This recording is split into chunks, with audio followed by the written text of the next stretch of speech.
You know, I'm gonna give you a history lesson. The picture is the early 50s in the United States. This 14-year-old boy goes down from Chicago to Mississippi to meet his extended family for the first time. And before he went, his mother said to him, if a white man looks you in your eyes in Mississippi, look away. And I don't know what you know about black people from Chicago, but they're not a scared people. And legend has it, he was in front of a convenience store, hanging out with his cousins, having a good time, and a white woman walked out of the store, and he thought she was pretty, and he said, bye, baby, not realizing that he had just made a fatal mistake.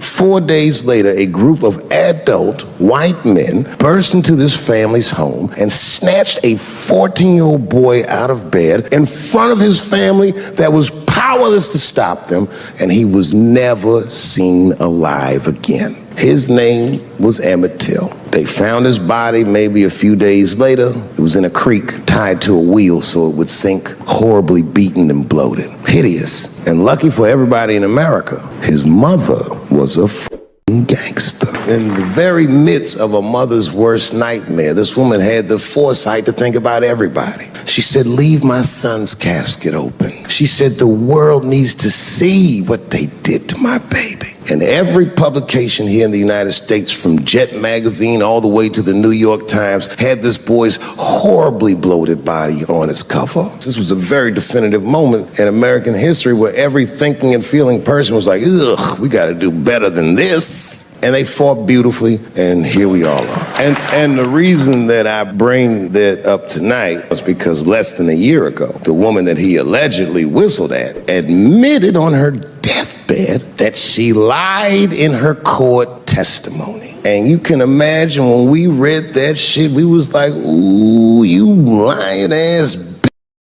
But that was my initial reaction. And initial reactions that we all learned as we get older are often wrong or more often incomplete. They call this phenomenon standing too close to an elephant. The analogy being that if you stand too close to an elephant, you can't see the elephant. All you see is its penis-like skin.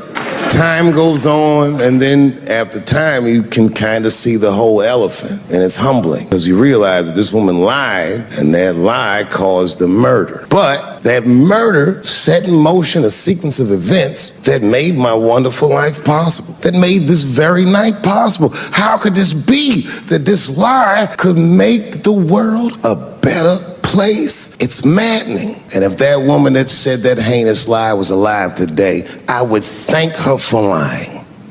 And then I would kick her in the pussy.